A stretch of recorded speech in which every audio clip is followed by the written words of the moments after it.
It's really fitting that the weather sucks so bad this morning because today sucks. It's fitting that it's really Seattle-y weather. I'd honestly be disappointed if it was sunshine and birds tweeting today because it's a terrible day. I'm going to just tell you a little story about me and about Soundgarden and Chris Cornell, all right? I grew up in this crappy little town. Yeah, I'll say it. It's called Eagle, Colorado, where we did not have MTV when I was a kid. Did not have the option of having MTV. So what my grandma would do, she lived in Boulder. She would record MTV on VHS tapes for me. Sometimes I would show up to her house in Boulder, and she'd have a 6-hour videotape of MTV just straight recorded, commercials and everything, all right? And one of the videos that was on one of those videotapes was Black Hole Sun. The face is getting all stretched out and just a wacky, trippy video. And I was hooked. Then in 7th grade, somewhere in there, I decided I'm learning guitar. And I did, and I became obsessed with 90s grunge. Kim Thile's playing his wah-drenched solos was what I wanted to do, I bought the A-sides from Soundgarden. It was like $7 at Hastings and Grand Junction.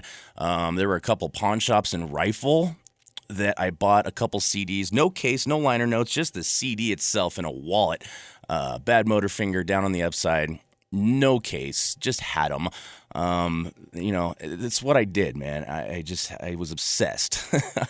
Then finally, I believe like a year or two later, I made the pilgrimage to Seattle. We went on a family trip to Seattle, went to the Experience Music Project, learned all about the 90s bands. I was in Mecca, Mother Love Bone, Mudhoney, Nirvana, Alice in Chains, of course. It was a life-changing experience, big time. Then Soundgarden broke up. And I think it was a few years later, Chris started a band with the Rage Against the Machine guys. It was this big super group that they announced. They called themselves Civilian at first. I scored the demos off the internet, and it was awesome. And those just kind of sat for a while. Then, a few years later, that became Audioslave. I never thought I'd see Soundgarden live. I thought they're done. Matt Cameron's with Pearl Jam. It's not even going to be a thing again, but of course, they did get back together. 2011 is when they came to Red Rocks. I think right after they got back together, me and my best friend Bo saw them at Red Rocks. It was one of my favorite shows there. Anyway, Chris Cornell and Soundgarden have been a huge part of my life since my youth. I got a little teary on the drive to work today, if we're being honest with each other. I really did, man, so... Well, as we send you off to the great gig in the sky, thanks for the music, Chris. Say hello to heaven for me.